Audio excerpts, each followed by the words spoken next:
কিছু গল্প সত্য কিন্তু মানা যায় না, আর কিছু সত্য নগ্ন কিন্তু দেখা যায় না। শহরের কোনো রাস্তার মোড়ে কখনো খোলা বাতাস খাইছেন?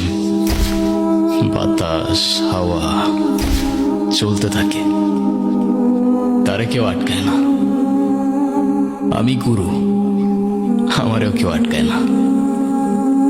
চলতে থাকি এক স্টেশন থেকে আরেক স্টেশন, মাঝখানে কোনো থামাথামি নাই।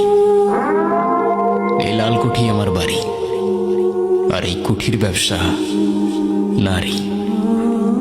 যেদিন থেকে আমার নারীর টান ছুটছে, আপনার সভ্য সমাজ শিখাইছে আমার নারীর ইজ্জতের দাম।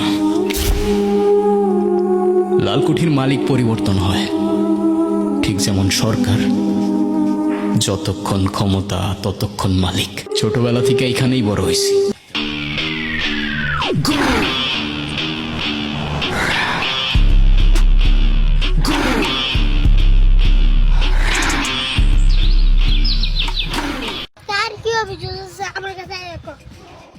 বস, আমার একটা বিচার আছে। সামনে গিয়ে দাঁড়ায় রাখো।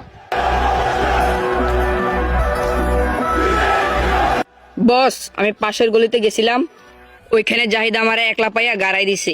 এই বিচারটা আমি আজকে চাই। আচ্ছা দাঁড়া তুই। আচ্ছা বস, আমি জাহিদে এখনই ফোন দিয়ে আনতে আছি।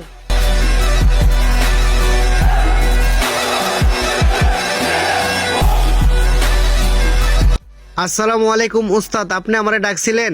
কিরে জাহিদ, তোর নামের এই পোলাপেন আমার কাছে বিচার দিল, তুই বলে গলিতে জানে সাকি বলে থাপ্পড় মারছত। দেখছেন উস্তাদ, আমার নামে কিন্তু আপনার কাছে আইসা বিচারটা দিয়ে দিছে, কিন্তু আমি তারে কিসের জন্য থাপ্পড়টা দিছি সেটা তো আর বলে নাই। জানেন উস্তাদ তে কি করছে? আমার সামনে গলিতে সিগারেট ধরাইছে। আপনি তারে জিজ্ঞাসা করেন। কিরে সাকি বল, সিগারেট তো নসে এলাকার।